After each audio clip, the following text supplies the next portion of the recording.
Hello दोस्तों, कैसे हैं आप सभी लोग। आप सभी का स्वागत है फिर से हमारे चैनल नॉलेज बाई जी पर।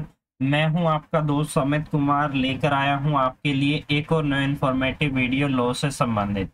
आज हम इस वीडियो में सीआरपीसी के कुछ इम्पोर्टेंट एमसीक्यू को डिस्कस करेंगे, साथ ही उससे रिलेटेड कौन सी सेक्शन है जो जुड़ी हुई है और उस सेक्शन में और कौन कौन से इम्पोर्टेंट एमसीक्यू है, यानी कि एमसीक्यू के साथ हम कंसेप्ट को भी डिटेल में समझने वाले हैं। साथ ही मैं ये कहना चाहता हूं, जिन्होंने भी अभी तक चैनल को सब्सक्राइब नहीं किया है वो चैनल को सब्सक्राइब कर दीजिए, साथ ही बेल आइकन पर जरूर क्लिक कीजिए ताकि आने वाली वीडियोस का नोटिफिकेशन आप सभी को मिलता रहे। तो स्टार्ट करते हैं। सबसे पहला हमारा एमसीक्यू है कि सीआरपीसी के अंदर जो 161 के अंदर स्टेटमेंट रिकॉर्ड किए जाते हैं पुलिस ऑफिसर के द्वारा, तो ये स्टेटमेंट कब रिकॉर्ड किए जाते हैं? क्या ये ट्रायल के समय होते हैं, ट्रायल के दौरान, या फिर इन्वेस्टिगेशन से पहले रिकॉर्ड किए जाते हैं, या फिर इन्वेस्टिगेशन के दौरान रिकॉर्ड किए जाते हैं, या फिर इंक्वायरी के दौरान की रिकॉर्ड किए जाते हैं? जब हम नॉर्मली हम सुनते हैं 161 के बयान दर्ज किए गए हैं, तो ये कब दर्ज किए जाते हैं? ये दर्ज किए जाते हैं इन्वेस्टिगेशन के दौरान। यानी कि सबसे पहले क्या होगा, एक एफआईआर दर्ज होगी।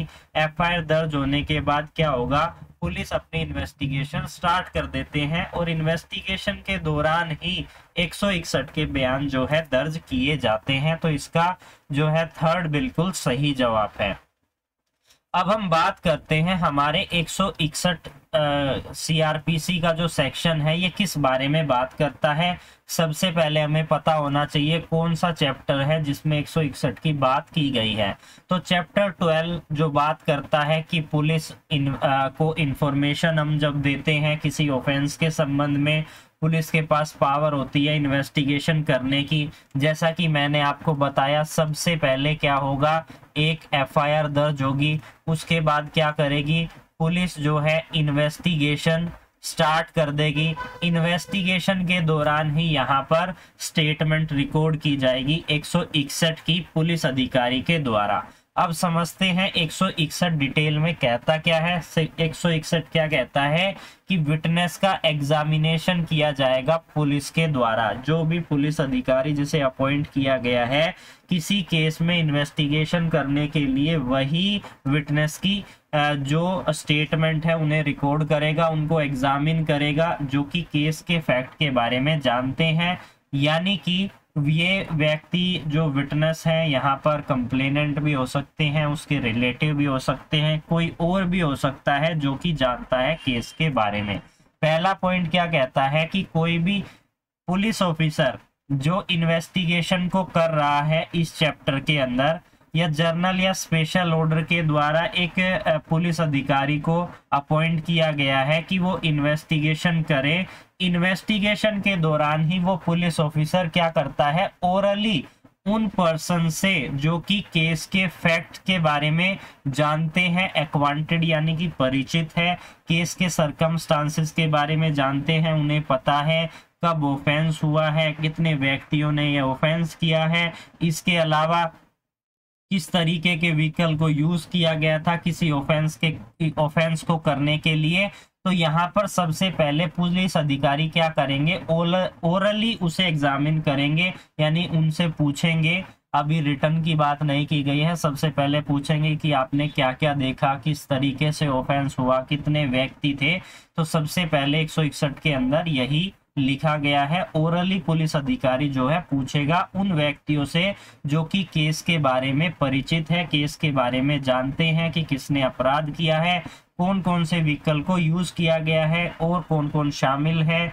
तो ये सारी चीजें सबसे पहले पुलिस अधिकारी उन पर्सन से पूछते हैं जो केस के बारे में जानते हैं। सेकंड पॉइंट में क्या लिखा हुआ है कि कोई भी ऐसे पर्सन जिनसे ओरली पूछा गया है वो बाउंड है जवाब देने के लिए सही तरीके से, ट्रूली। कोई भी क्वेश्चन अगर पूछा जाता है ऐसे पुलिस अधिकारी के द्वारा, क्योंकि उन्हें पता है कि केस में अभी क्या हुआ है, किस तरीके से अपराध हुआ है, तो सब सेक्शन 2 यही कहती है कि वो उन्हें बाउंड करती है, यानी कि एक तरीके से बांधती है कि तुम इसका सही जवाब दो। सबसेक्शन 2 के अनुसार। लेकिन इसी में एक रिलीफ भी दिया गया है कि वो व्यक्ति जो इस तरीके की स्टेटमेंट को दे रहा है वो इस तरीके के क्वेश्चन का आंसर नहीं भी दे सकता। कब नहीं दे सकता? जब उस पर खुद ही क्रिमिनल चार्ज लग जाए, उन्हें पेनलाइज किया जाए, उन्हें फोरफीच किया जाए, तो ऐसे में वो जवाब देने के लिए जो है बाउंड नहीं है, किसी भी तरीके से बंधे हुए नहीं है। बात करें थर्ड पॉइंट की, थर्ड क्लोज की, 161 के अंदर थर्ड क्लोज क्या कहता है कि जो भी ये स्टेटमेंट पुलिस अधिकारी किसी व्यक्ति से पूछ रहा है, सबसेक्शन 1 में पहले वो ओरली पूछेगा, अब वो उनकी स्टेटमेंट को क्या करेगा? रिटन डाउन करेगा। यानी कि जितने भी व्यक्ति हैं जो केस के फैक्ट के बारे में जानते हैं, हर एक व्यक्ति की सेपरेट और ट्रू स्टेटमेंट जो है रिकॉर्ड की जाएगी पुलिस अधिकारी के द्वारा। यानी कि कोई क्राइम हुआ है उसके बारे में एक से ज्यादा व्यक्ति जानते हैं, तो सभी की एक स्टेटमेंट नहीं बनाई जाएगी, सभी की अलग अलग स्टेटमेंट बनाई जाएगी, उनसे पूछा जाएगा, उनकी स्टेटमेंट को रिकॉर्ड किया जाएगा।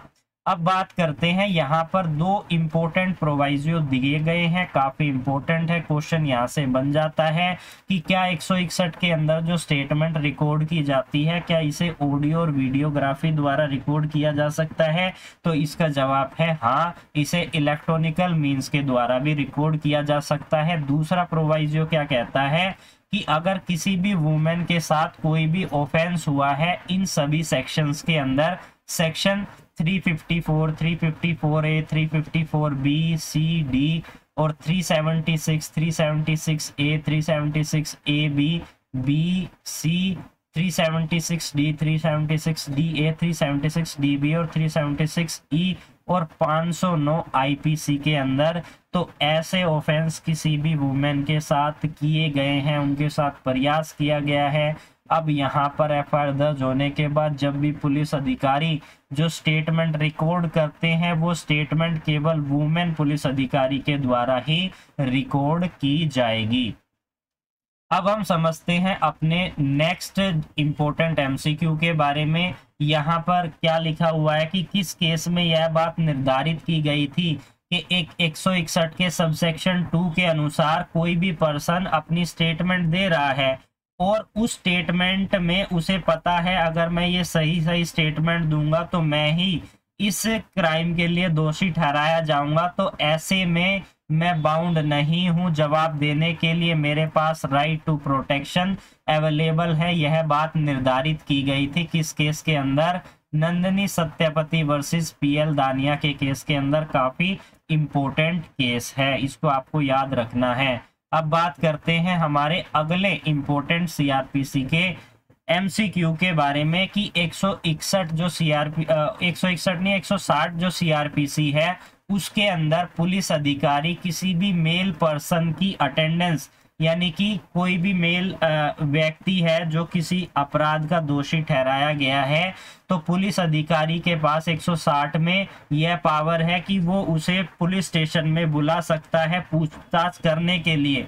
लेकिन यहाँ पर एज निर्धारित की गई है कि अगर कोई मेल 15 साल का है, 16 साल का है, 18 साल का है या 21 साल का है, तो उसे पुलिस स्टेशन में नहीं बुलाया जाएगा, उसकी अटेंडेंस रिक्वायर्ड नहीं है। केवल उसका जहां वो रह रहा है उस जगह को छोड़कर उसे नहीं बुलाया जा सकता। तो इसमें निर्धारित की गई है 15 साल की एज का अगर कोई भी मेल पर्सन है तो उसे उनके रेजिडेंस के अलावा कहीं पर भी पुलिस अधिकारी या इन्वेस्टिगेशन ऑफिसर के द्वारा नहीं बुलाया जा सकता, सीआरपीसी के सेक्शन 160 के अंदर। अब बात करते हैं हमारे अगले इंपॉर्टेंट सीआरपीसी के एमसीक्यू के बारे में। एक स्टेटमेंट है, इससे आपको पता लगाना है कि किस सेक्शन से ये बिलोंग करती है कि कोई भी स्टेटमेंट रिकॉर्ड नहीं की जाएगी किसी भी पर्सन की, किसी भी पुलिस अधिकारी के द्वारा जो कि वो स्टेटमेंट को रिकॉर्ड लिख रहा है रिटर्न में या साइन किया जा रहा है उस पर्सन के द्वारा, यानी कि कोई भी स्टेटमेंट पुलिस अधिकारी के द्वारा रिकॉर्ड की जा रही है, जरूरी नहीं है वो रिटर्न में लिखे, जरूरी नहीं है कि जो स्टेटमेंट दे रहा है उसके वहां पर सिग्नेचर होने चाहिए। यह बात सीआरपीसी के सेक्शन 162 में दी गई है। अब हम बात करते हैं हमारे अगले सीआरपीसी के एमसीक्यू के बारे में कि कोई भी स्टेटमेंट किसी पर्सन के द्वारा पुलिस ऑफिसर ने रिकॉर्ड की है 162 के अंदर, तो इन्वेस्टिगेशन के दौरान क्या वो जरूरी है कि उस पर्सन के द्वारा साइन हो? क्या वो जरूरी नहीं है? नहीं हो सकती वो उस पर्सन के द्वारा साइन हो। 2 विटनेस के द्वारा साइन होनी चाहिए, या वो साइन हो सकती है किसी भी पर्सन के द्वारा जो स्टेटमेंट बना रहा है या फिर जो विटनेस है। तो जैसा कि अभी हमने पढ़ा था 162 के अंदर कि अगर कोई भी स्टेटमेंट रिकॉर्ड की जा रही है 162 के अंदर, तो जरूरी नहीं है, नहीं हो सकती कि वो उसे साइन की जाए जो स्टेटमेंट को बना रहा है।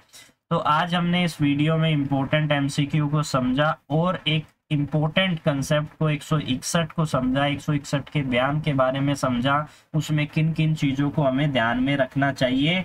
तो वीडियो कैसी लगी कमेंट करके जरूर बताइए। अगर इन्फॉर्मेटिव लगी हो तो वीडियो को लाइक करना ना भूलें और चैनल को जरूर सब्सक्राइब कीजिए, ताकि इसी तरह की लॉ से संबंधित आपकी जानकारी बढ़ती रहे, आप अच्छे से तैयारी करते रहें और हमारे साथ जुड़े रहें।